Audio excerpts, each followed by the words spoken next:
زما د الله په ذات قسمی دا خبره وره نن که زو ته په حقیقی معنو کې د حضور علیہ السلام ځان غلامان حساب کو چې زه یم د محبوب غلام زه د محبوب غلام یم زما د الله په ذات قسمی زما ستا نوم به الله جل شانه چې کوم دی د عرش د پاسه به الله پاک زما ستا عزت کوي زما ستا قدر به کوي لیکن مونږ د نن د پیغمبر علیه السلام په غلامۍ باندې مونږ ته ځان بد ښکاري د پیغمبر علیه السلام یو دوه کسان راغلي د یمن نه پیغمبر علیه السلام ورته وکتل هغوی خپلې ګیرې خریلې وي بریتونه یې غټ کړي وو نبي علیه السلام ورته دا تاسو ته چا دا ویلي دا طریقه تاسو ته چا ویلې ده وی زمونږ رب زمونږ بادشاه ماته ویلي او نبي علیه السلام ورته وفرمیل نبي علیه السلام ته مخ واړو وی زما رب خو ماته وایي چې ګیره پرېږده او برید کټ کا نن موت آتا د پیغمبر علیه السلام په غلامۍ باندې ځان بد ښکاري خو یاد وساتئ د قیامت ورځ ډېره عن قریب را روانه ده ډېره لنډه را روانه ده زما عزتمندو د قیامت په ورځ باندې به د رسول الله صلی الله علیه وسلم غلامان اب په عیش او په عشرت کې وي چا د حضور علیه السلام غلامي اختیار کړې ده په حقیقي معنو کې تاسو خو په نوم باندې زم ویم تاسو مو موږ د پیغمبر علیه السلام غلامان یو دا علم دیوبند یو عالم دی حضرت مولانا مفتی شفیع رحم الله موجوده چې کوم تقی عثماني صاحب دی والد صاحب دی یو ځل مدینه منوره ته لاړم نو هلته کې مې خلک وکته چې د پیغمبر علیه السلام د مخامخ موجه شریف سره چې کوم دی ورجوختیږي او نبی علیه السلام ته د نږدې نه صلات و سلام وایي او زه داسې لرې لرې د نبی علیه السلام د روضې مبارک نه لرې لرې تاویږم وی ما ته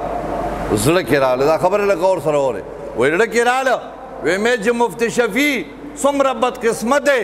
چې خلک نبی علیه السلام ته مخامخ ځان ورنږدې کوي او ته د نبی علیه السلام د روضې نه لرې لرې تاویږي وی دغه وخت کې قدرتي طور باندې زما سترګې پټې شوې په روانه په ولاړه زما سترګې پټې شوې او د نبي علیه السلام د خولې مبارکې دا الفاظ مې غوږ ته راغله چې ای مفتی شفیع کم انسان چې زما په طریقه زندگی تیری زما لباس زما غلامی اختیاری که هغوی ما نه ډېر زیات لري ای ما ته نږدې دي او چې کوم زما د طریقو نه لري زما د سنتو نه لري زما په سنتو والا ځان بد ښکاري ای که ما سره خوا کې دلته ولاړي ای زما نه لري دي ما ته نږدې څوک دي چې څوک زما غلامی اختیاری زما لباس اختیاری زما په سنتو باندې ژوند تیری زما په سنتو باندې ژوند تیری تاسو سوچو کې مونږه پرون ابل ورځ پرون چې کوم دی نن د اکثر دویمه ورځ ده مونږه سنت جمدي کړه قرباني مو کړه د قربانۍ دپاره مونږه چې کوم دی قرض پیسې راواغشتې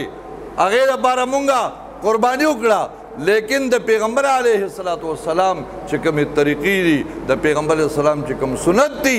هغه مونږ نه پاتې دی وجنا د پیغمبر علیه السلام په غلامۍ کې یاد وساتئ د پیغمبر علیه السلام غلامی د پیغمبر علیه السلام په نقش قدم باندې تګ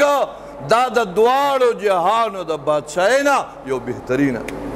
عمل دی الله رب العزت دې مو تاسو د پیغمبر علیه السلام په حقیقي غلامۍ کې راولي الله دې د نبی علیه السلام سره محبت پیدا کی الله دې د نبی علیه السلام د طریقو سره د نبی علیه السلام